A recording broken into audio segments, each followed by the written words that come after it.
Coucou, c'est Fabienne et je viens vous parler aujourd'hui de l'amour et de la figure masculine. Voilà, du masculin, des hommes.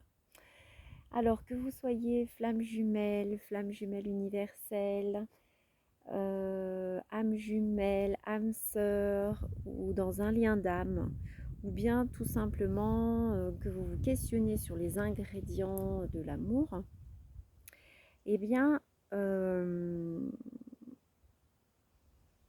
c'est effectivement une bonne question. Quels sont les ingrédients de l'amour? Alors, déjà, la relation de flamme jumelle, elle va être très claire, elle va être tellement exigeante qu'il n'y aura pas d'approche du jumeau tant que la personne ne s'aime pas elle-même. Donc le premier ingrédient, euh, avant toute chose, avant même de chercher à rencontrer un homme, ou une femme, hein, ça dépend de nos envies d'âme, eh bien, la première chose, c'est vraiment de s'aimer soi-même. Et à partir du moment où il y a déjà cet amour, vous allez rayonner de l'amour et du coup, déjà, il va se passer une attraction, vous allez attirer à vous des personnes. Mais ces personnes, elles ne seront pas forcément entièrement comme vous le souhaitez, dans vos rêves. Alors, j'ai appris qu'il y avait comme ça des listes de critères qu'on pouvait vraiment définir, ce qu'on souhaite rencontrer comme paramètre, comme qualité chez un homme. Parce qu'on a vécu des expériences avant qui ont été plus ou moins souffrantes, plus ou moins malheureuses, et qu'on n'a pas envie de recommencer. Ok. Sauf qu'effectivement, là, faire très attention, parce que si on dit à l'univers, je ne veux plus ci, plus jamais ça, etc., l'univers ne comprend pas la négation et vous amène le même schéma, le même type d'homme, le même type de rencontre. Donc, ces critères, moi, j'ai pas vraiment exploré ça. Je vais parler plutôt de 5 niveaux de vibration. Le premier niveau de vibration que je souhaite rencontrer chez un homme, c'est la vibration intellectuelle. Je suis quelqu'un qui a besoin d'intellectualisme. J'adore passer 5-6 heures avec quelqu'un à discuter et que ce soit hyper intellectuel, quitte à être mise en difficulté, j'adore ça, à ce qu'on fasse une immense démonstration et que finalement je perde, mais c'est pas grave, je me dis, je me suis bien défendue, donc c'est une certaine forme de c'est pas de joute, hein, il n'y a pas non plus de bagarre, mais en même temps, je vois que voilà, petit à petit, j'ai pris conscience qu'intellectuellement, je suis pas tant limitée que mon éducation aurait pu me le faire croire, et que du coup, c'est vraiment jubilatoire que de vivre cet intellect avec un homme. La deuxième vibration, c'est la vibration spirituelle.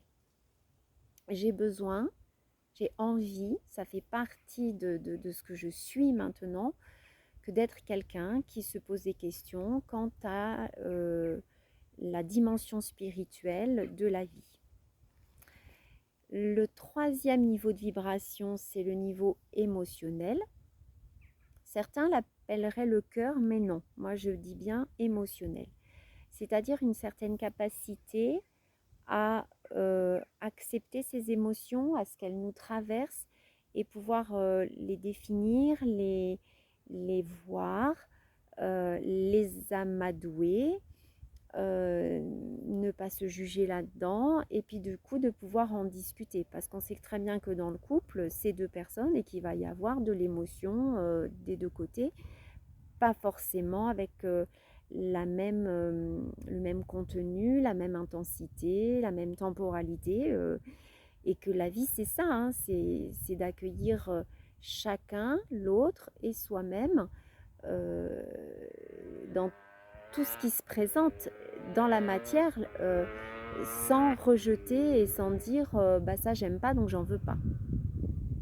C'est vraiment accueillir pour pouvoir transmuter, pour pouvoir accompagner dans un mouvement réparateur ce qui est en train de se proposer et qui n'est pas forcément super harmonieux, mais qu'on va pouvoir réharmoniser. Le quatrième niveau de vibration, c'est le niveau corporel. Ben oui, j'ai besoin que le corps de l'autre m'appelle et non pas qu'il me repousse. Voilà, donc il y a besoin d'une affinité corporelle dans le toucher, l'odeur, la vue, voilà, une affinité corporelle. Et puis, la dernière des vibrations, eh bien, c'est le cœur. J'ai besoin vraiment que mon cœur se sente appelé par cette personne, que mon cœur ait reconnu la personne. Je ne sais pas, est-ce que c'est réellement au niveau de l'âme qu'il faut que ça se passe? Mais en attendant, le cœur est très important. Donc que mon cœur batte et fasse boum boum quand l'autre arrive, que je le reconnaisse de loin, et ben oui, ça fait vraiment partie des 5 niveaux de vibration que je souhaite voir se développer dans une relation. Alors jusqu'à présent, arrivent des hommes qui se présentent à moi, mais qui n'ont pas ces 5 critères.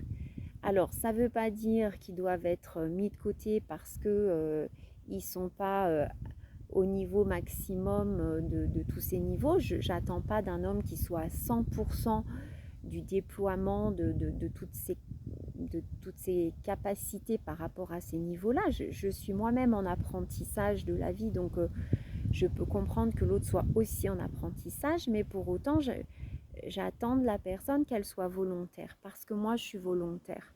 Moi, j'ai vraiment envie de mettre de l'harmonie là où il y a de la disharmonie. Et de ne pas être seule à faire ça. Voilà.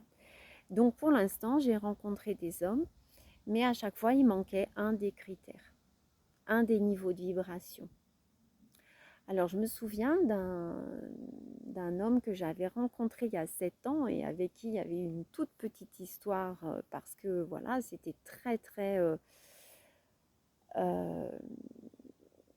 c'était une histoire qui m'avait vraiment fait comprendre que j'avais des gros soucis de projection sur le masculin et que du coup, ben, les hommes qui se présentaient à moi, ben, c'était vraiment des hommes qui me maltraitaient sans même avoir conscience de le faire et sans même avoir aucunement l'intention de le faire, et même au contraire, ils pensaient avoir de l'attention quand en fait c'était vraiment savonnette ce qui se passait. Bon.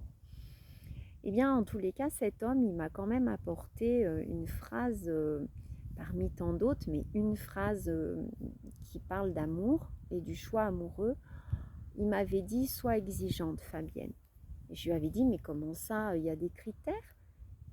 Puis il m'avait dit: non, non, il n'y a pas de critères, mais par contre, on a vite fait de s'enfermer.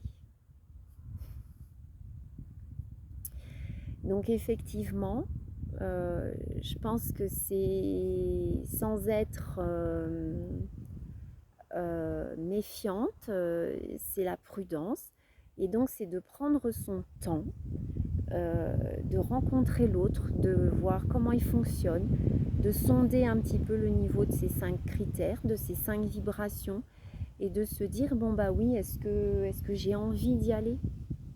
Mais d'y aller en conscience, que s'il y a par exemple un niveau, je ne sais pas, par exemple le niveau intellectuel qui n'est pas très élevé, se dire, bon bah tu le sais, ne le nie pas, il ne s'agit pas de dire l'amour rend aveugle, hein, mais de se dire, bon bah oui, là il y a peut-être un petit quelque chose qui me manquerait, voilà, bon, je ne sais pas. Donc il ne s'agit pas d'exiger de la vie qu'un surhomme arrive, un gars qui soit au 100% de ces 5 niveaux, mais 80% ce serait bien. Ça serait à mon image. Je ne suis pas la superwoman terrestre, hein. J'incarne pas la perfection féminine, donc je n'ai pas à exiger de l'autre la perfection masculine, mais par contre, quand même, quand même certains niveaux. Donc voilà, donc rencontrer quelqu'un, c'est aussi être aligné avec soi-même, c'est être dans le respect de soi et dans le respect de ce qu'on croit être bon pour soi. Donc moi, j'y crois très fort à ces 5 vibrations et je ne doute pas qu'un homme à mon image, qui soit au même niveau de vibration que moi, existe. Je vous l'ai déjà dit, je suis petit à petit devenue et je deviens encore de jour en jour une princesse charmante. Donc il n'y a pas de raison que ce prince charmant qui m'est destiné n'apparaisse pas. Allez, je vous embrasse. Bisous!